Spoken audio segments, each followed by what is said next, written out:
Boy, can I help you? Listen up. I'm bringing you the best content to ever exist in the door-to-door industry, from sales, leadership, recruiting, and personal development. Why would I need that? Because never before have we been able to collaborate with the top experts in their industries, sharing their secrets and techniques on what makes them the best. Wait, who are you? I'm your host, Sam Taggart, creator of the DDD Experts and DDD Con. Is there a place we can sit down? Well, come on in. Vanilla is the fastest way to increase your Google and Facebook reviews through text. With a 98% open rate, Vanilla Reviews is the simplest, cheapest way to interact and engage with customers. Visit us at vanillagood.com for more information. All right, everybody, this is Sam Taggart, and I have a very special guest, an author, a long experience, tons of experience in management and selling, an author of Stelling. I guess you could call it selling, but he crossed out the T because it's about how to story sell versus story tell, because I think a lot of people don't know how to really leverage their stories. So we're going to dive into how Harry has managed over 2,000 salespeople over, producing massive amount of volume worldwide for 25 years. He was the president of a chemical company called Zepp Manufacturing and helped build, recruit, train, and inspire these 2,000 sales reps. So big organization. And he's probably dealt with a few of the same headaches that we have. And these guys went out door to door and worked on businesses and sold their product. And he's sold anything under the sun. He has been in our shoes. He's walked the walk, talked the talk, carried the bags, and actually closed a heck of a lot of business. So super excited to have Harry on the show.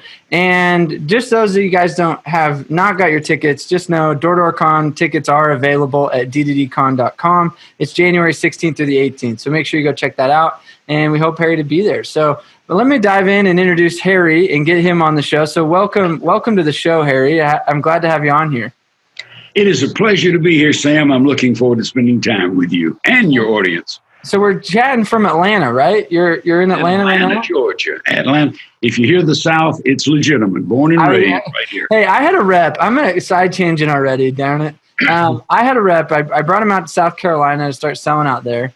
And I go out to train him one day, and this is probably a month after he's in there. And we go knock a door, and he starts with a Southern accent. And I go, Did you really just fake a Southern accent? I was like, what are you doing? They're going to read right through that. And that's probably why you stink so bad right now. I was like, just speak normal, dang it. And he's like, oh, okay.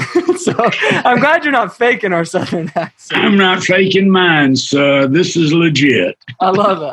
I was out there 2 weeks ago in Atlanta with a company that I actually have like 3 or 4 clients actually in Atlanta I visit regularly. So quite often I'm there. So maybe I'll stop by and say hi one of these times.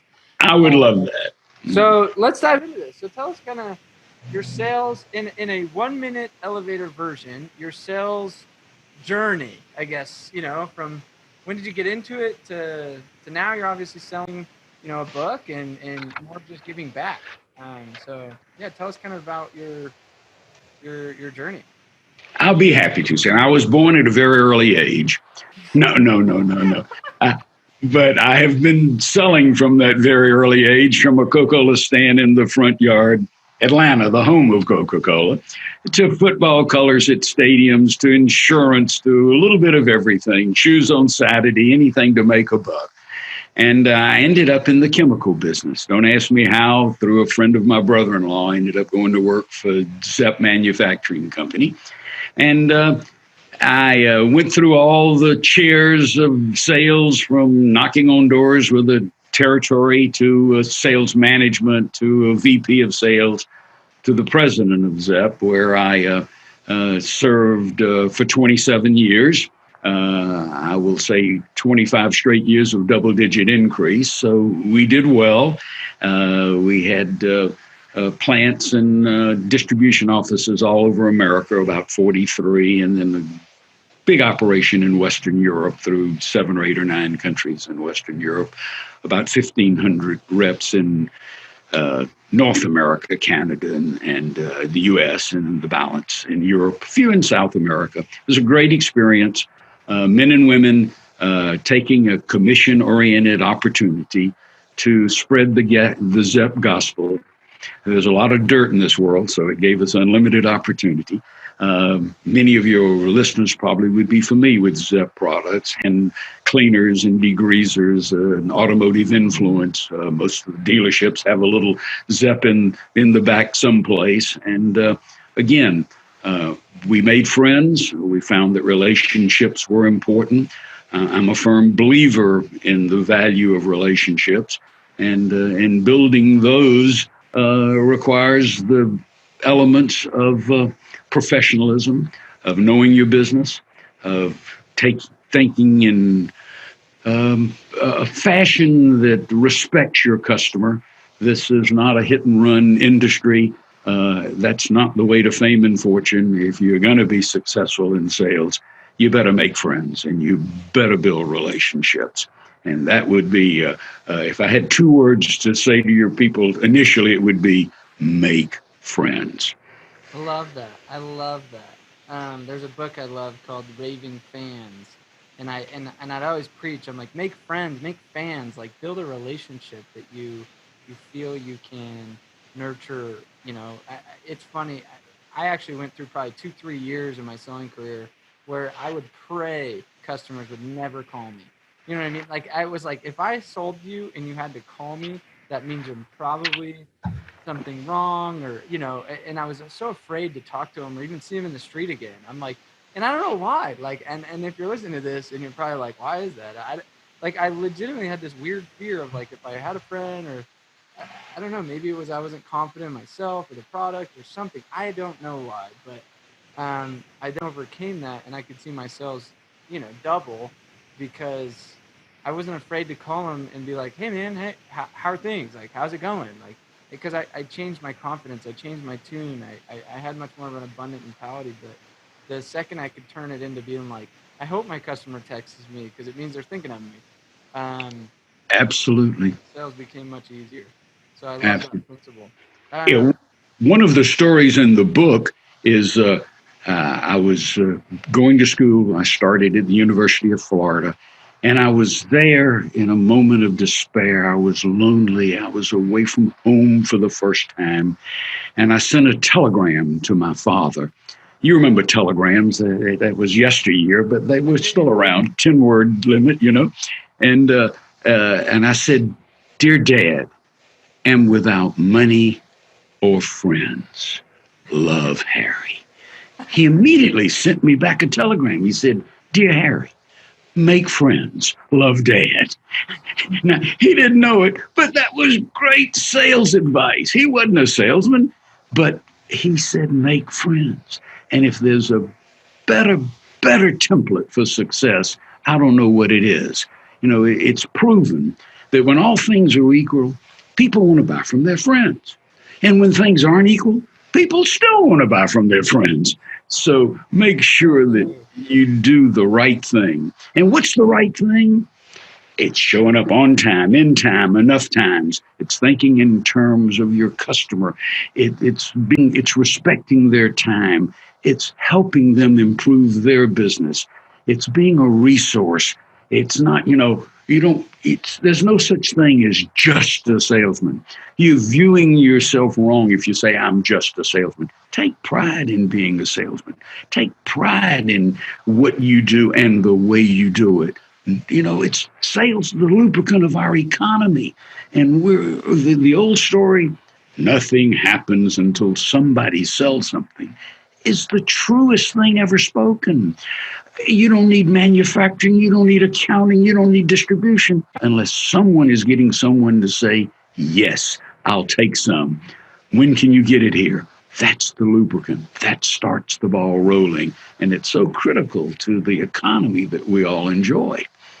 No, and I love that. And just talking about your book a little bit, you said that it's not so much like how to sell, it's more to why to sell, right? And you kind of wrote it a little bit more around like why to. So I guess kind of dive a little bit more into that. Like, why selling? Why is it so powerful? Like, why are you so passionate about it? Like, all these people in this that are listening are obviously probably sitting there going, I'm in sales, but like, how does one maybe that's having an internal crisis saying like, man, is sales really for me? Or is sales really, am I really good at this? Or should I do something else where it's more stable or whatever? Like, what would you tell that guy? I think those are legitimate questions. The subtitle of story selling, and you were exactly right. It is the T is crossed out because storytelling is the oldest form of communications. But story selling is taking stories and using them to impart your wisdom and your key points to a salesperson. But the subtitle is Sage Advice and Common Sense about sales and success. So the book is not just a how to book, it is a why to book.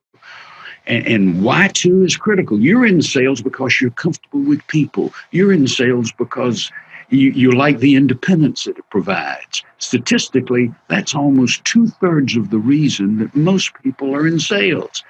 Yes, income's important, but if you're going to maximize your income, you better be comfortable doing it. You better like communicating with people, and you better feel as though you have an opportunity that's unlimited. That's the way you maximize who you are and what you want to be. And I just feel that my role was to convince people of their innate talent and ability, and that success was dependent on them. That, life's not about a free lunch. Life is about paying the price, doing what's necessary, having the self confidence to get out there every day and do what you do the very best way that you know how.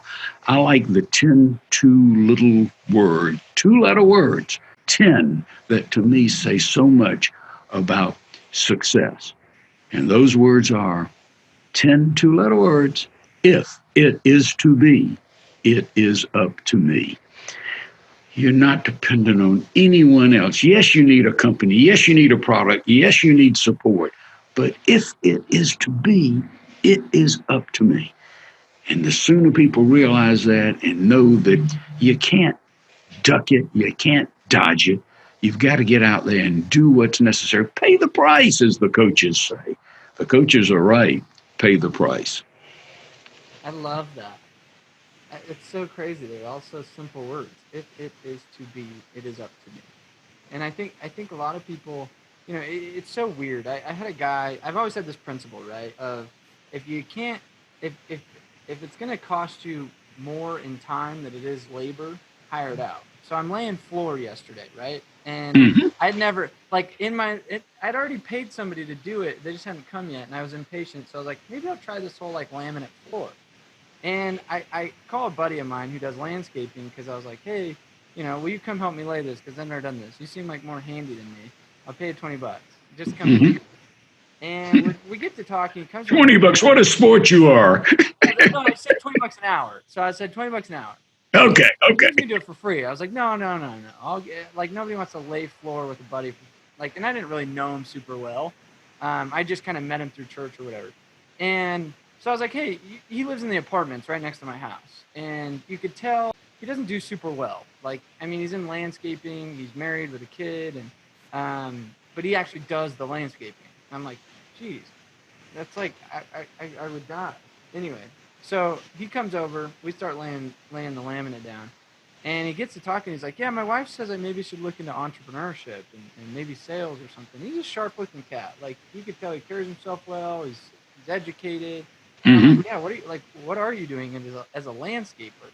What? And he's like, well, I feel like every time I've tried to get into or anybody's pitched me on anything, it's been this scam or it's not going to work out. And I'm like, man, what if somebody could inspire him, if it wasn't me, maybe somebody else, to have that confidence and say, look, none of it's a scam. There's so many opportunities in business and entrepreneurship and sales that are out there. The question is, do you believe in yourself? You know what I mean? And it was kind of this little pep talk that I had with him, and I kind of felt good. I was like, I hope he doesn't go home and quit his job. And I was like, maybe he does. Maybe I do hope he does. But I'm just like, yeah. But I'm like, if it's meant to be, it's up to me, right? So it's like, how do we help people realize that they don't have to be the landscaper or whatever that could equate to, or that hourly guy or the guy making 60 grand or whatever average people make, and help them see that just like any other successful person in this world, they went out and got it. They literally said, it's up to me to go get it. So I love, and in real life, I had this yesterday happen to me, and it was like exactly what you're saying. So I really love that principle. It takes initiative and it takes guts for that person to leave, quote, the comfort of an existing job. But you've got to take risk. And I wrote a sales letter every week for 27 years, and each one ended with a Harry's hint. And that Harry's hint was a little axiom or a little principle. You see things like them on church bulletin boards all over America. But it was a message, and the reps used to joke with me, Harry, I don't read all that junk on the first couple of pages. I just go right to the Harry's hint. I like the hints. And one of them that comes to mind is a simple one. It says, change is not always better, but better is always change. If you think about that, change is not always better, but better is always change. You had to do something different to make it better. And you had to have the initiative, and you had to have the commitment, and you had to have the discipline. Another little story from the book. It's a little math question or problem. How are you at arithmetic, Sam? I'm okay. I'm joking. 3 frogs sat on a log, and one decided to jump off. How many are left? Well, the answer is 3. Almost everybody says 2. But because one of the frogs decided to jump off, doesn't mean that he actually jumped off. Okay. We decide to lose weight, to get up earlier, to exercise, to quit smoking. We decide to do wonderful things. How often they don't happen for whatever reason, procrastination or thinking it's comfort or afraid of the change. But you've got to be decisive. Nike famously said, just do it. Harry says, just do it now. You need to add urgency. You need to make it now. And you need not to just decide to do something. That's only the first step. The implementation, doing it, is what makes a difference. I love that. You just dropped like 17 nuggets in a row. I'm like trying to keep up with my notes, Harry. Slow down here. No, but at the end of the day, like, that's it. Like, most people don't ever grow in life because they're not willing to change. Like the book Who Moved My Cheese is all about change. Sure. Right? Mm-hmm. It's all about, hey, like if you aren't changing, you are not growing. I have a coaching call after this at 2 where I have a bunch of CEOs and guys that I work with. And it was interesting because I asked them, I said, what topics do you guys need help with? And I think one of them was this stagnant, like they're like, what happens when you kind of hit this stagnant, I feel like I hit the lid and everything in opposition is pulling me back from growing past this lid. It's like I just can't have this breakthrough. And I was like, oh, that's a really cool topic. And one of the things that I'm going to talk about was this. It was, man, it's you're not willing to change, therefore your lid is going to remain the same.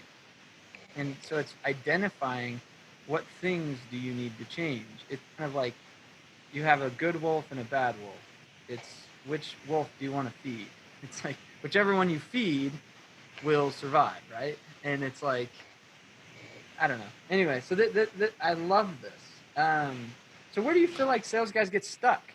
Like you've led a lot of sales guys. You wrote them a letter. I love that concept. For manager, there's a nugget in and of itself. Every week he wrote a letter and he had his little hint saying, I am contributing value and training and energy towards my salespeople. So I think that there's a nugget in and of itself that a lot of people probably overlook. But I guess if you were to say, you see a sales guy that's stuck, maybe can't have any, he just seems to be hitting his lid over and over and over again.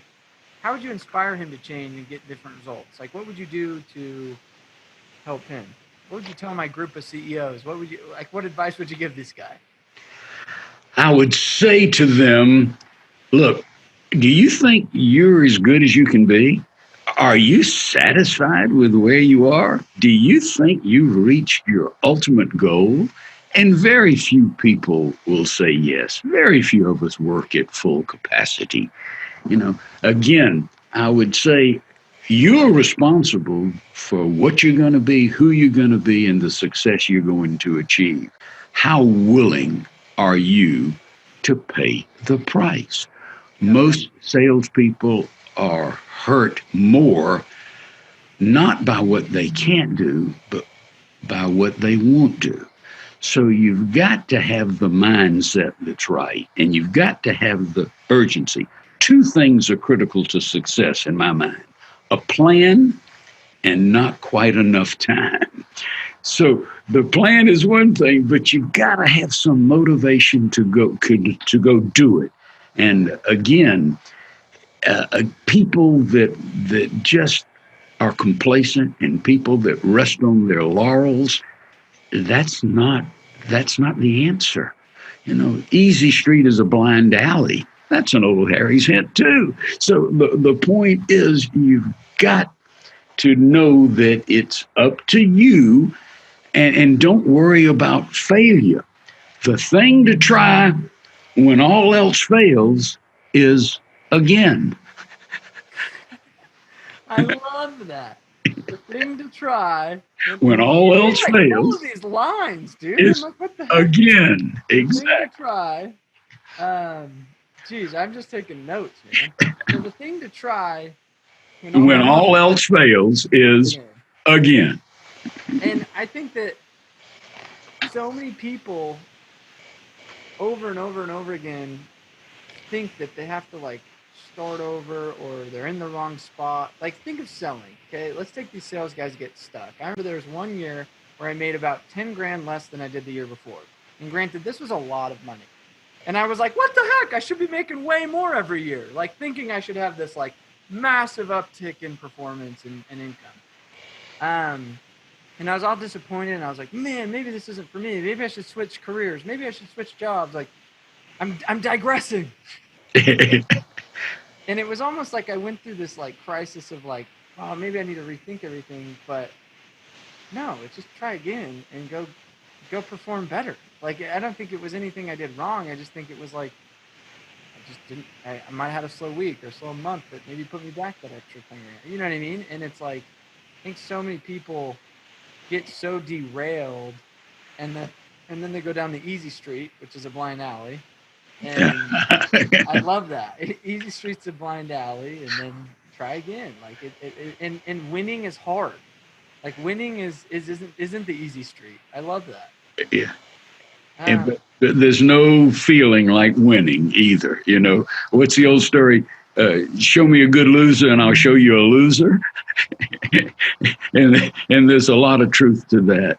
But again, the people you're working with benefit from what you tell them. And if they will just have confidence in themselves and know that it's not easy.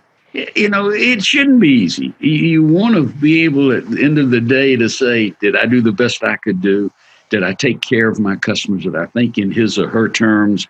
That's what's important. And again, you've got to have the discipline to realize that it's important, if you're going to build relationships and make friends, to think in the terms of your customer. People talk about what's the most important thing in a business, and people say, return on sales, or return on assets, all the metrics that the accountants use. The most important thing for a business or for a salesperson is to please his or her customer. If you please your customer, all the other things fall into place. You can get a return on assets. You can get a return on sales. You can get the sales growth you want and the returns you want. But you gotta have happy customers. And again, happy customers come from you thinking in their terms, putting yourself in their shoes. The key word is empathy, but it means something. It's true. It's not just jargon. And when you think in terms of customers and you please customers and you try to help them help their business, they know it, they recognize it, and you're welcome when you make those recalls. They're happy to see you because you are a resource. You are an asset. You have their interest. You're improving their business. And that creates great relationships. And that's what success is about, building relationships. I love that. Do you have any good stories? I know a lot of your books, like you said, you wrote a letter and associated stories and examples. Do you have any good stories from the book? And those that are interested in the book, guys, you can get it on Amazon. It's called Stelling. Yeah, by Harry Maizer. By Harry Maizer. And I'd go get it. Everybody's always down to get new sales and different sales authors and books and resources. So go check that out. You can just go find it on Amazon. Maizer is spelled Maziar. And I guess, yeah, give us some love. Like what's like a fun story or example that you could kind of relate? Well, we could spend the rest of the day me telling you stories, okay? But that's okay. Call me at 10:30 tonight when I go to bed, and you'll still be laying that floor. What can I tell you? I was gonna say tonight. Well, I'm on my way to Chicago today, but I literally got a third of the way done. I'm like, dang it, So I will be laying floor at some point here. Well, I'll talk about a story that comes to mind of a Pennsylvania Dutch minister who didn't have a pulpit of his own, and he would go from city to city filling in for preachers who perhaps were ill or on vacation or what. And he and his son got on a bus one morning to go to a little community an hour or so away from where he lived. And he got off the bus, and one of the church officials met him, and they walked into the church, and there in the vestibule was a box that was marked for the poor. And while he himself was not blessed with worldly goods, he reached into his pocket and he took out a quarter and he dropped it into the poor box. And he gave the sermon of the morning, and it was well received. And as they were leaving, the official of the church walked him out. And as they got back to that vestibule, he and his young son were there. And he said, "It's the custom of the church to give the contents of the poor box to our visiting preacher." And he smiled and he turned it upside down and shook. And what came out? Nothing but the quarter that the preacher had put in himself. And he and his son were walking back to the bus station hand in hand. And his son looked up to his father and he said, "Daddy, you would have gotten more out of that box had you put more in it, wouldn't you?" Well, how true that is for life, for everything we do. The more we put into our marriages, the more we put into our business, the more we put into self-improvement, the more we get out of it. So you do have to pay that price, and you do have to take yourself seriously and be the very best you can be. Love that. The more and this is probably great advice for these guys that I'm training in a minute, but it's kind of like a lot of people their biggest regret is they didn't put enough in, right? Let's say you have a window of opportunity. A lot of people coast through that opportunity, maybe give it 80%. And then 2 years down the road, they look back and they go, "Man, I wish I would have given it 100%. You know what I mean? I wish I would have put more in and extended that limit, For sure. And again, so many people take the easy way out, and some of the people that you're training so often, and even the ZEP reps, we used to have to convince them, guys, you have to stay in a sales mode. Let me tell you one more story, if I may. Okay. There was a sales manager who noticed that too many of the orders that he was reviewing had one item on them. And he said, if you know the purchasing procedures, if you know they have the credit, if you have any relationship with the person, why would you just sell one item when you may have 10, 20, 30, or 40 items that may be appropriate for that business? So he thought he would do a little experiment of his own. And he took a $100 bill and he went to visit some department stores. And he would go up to a counter that sold $10, $15, $20, $25 items, and he would buy one, knowing full well that whatever that salesperson would recommend, that he would continue to buy it until he had spent his entire $100. He went to 3 department stores, and not once did he spend the entire $100. Then he went to a half a dozen specialty stores, making a $20 or $25 purchase, paying for it with a $100 bill, willing to spend it all if they just recommended something else. Not once did he spend the entire $100. Wow, what does that say? It says that too many salespeople quit selling before their customer quits buying. How do you know if your customers quit buying? Well, I think the easiest way to know when the customer is through is when the customer says no. If you sell an item and say, and by the way, we've got a special this week on blank, blank, blank. May I add this? And the customer says, yeah, I'll take some of that. Well, thank you. And I noticed when I came in that, for instance, you needed doormats. The first rule of maintenance is to keep the dirt out. Can I add a couple of doormats? Yeah, put me down a couple of doormats. No, finally. And I was in your restroom, and we've got a new deodorizing system. No, I don't think so. Talk to me about that next time. Well, now your customer said, no, that's fine. He's quit buying. But I gave him an opportunity. I'm sitting here racking my head around how many times I walked away from sales. I mean, I sold a guy a couple days ago. He goes, oh, my owner told me I have an open checkbook. Whatever. How much is it? and I did the dang $25 thing. You know what I mean? Like, I could have just said, like, okay, you have this, and then we could add this, and we could add this, and then waited till he kind of got to his threshold of where he felt was the open checkbook. Because the second I said one thing, I was like, here it is. And then he's like, oh, okay, great. And I was like, oh, shoot, I should have kept going. And I look at how much money I probably left on the table just by not following that principle.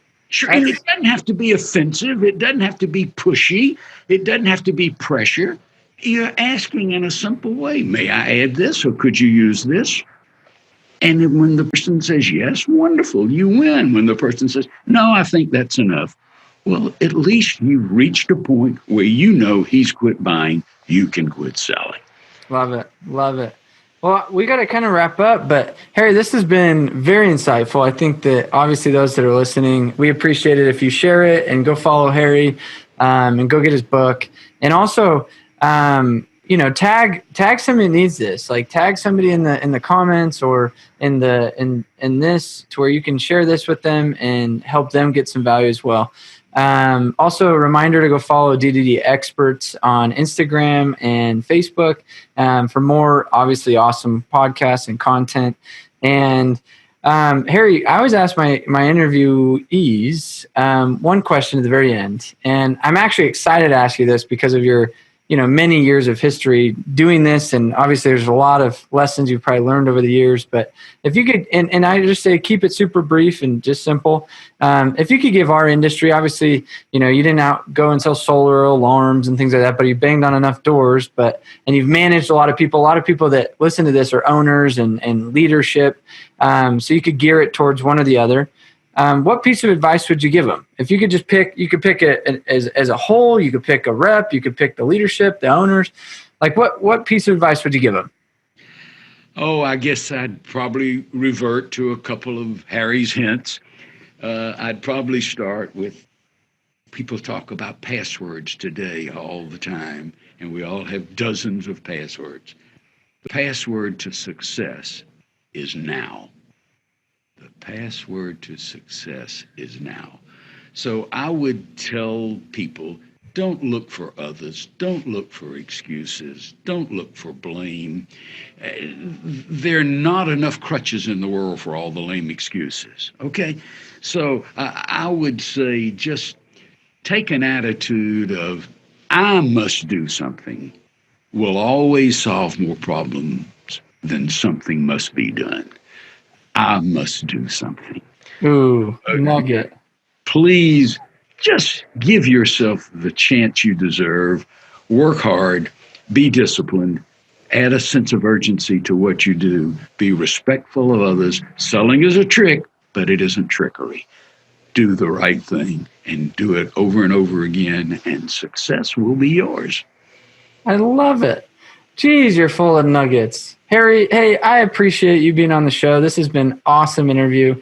And thank you so much for, taking time out of your busy schedule. I know you've got a lot going on. So look forward to hearing and the feedback and the comments, and hope to do more in the future with you, man. Sam, it was my pleasure. Good luck to you and your audience. I really enjoyed it. You're a good man, Sam Taggart. Hey, thank you, Harry.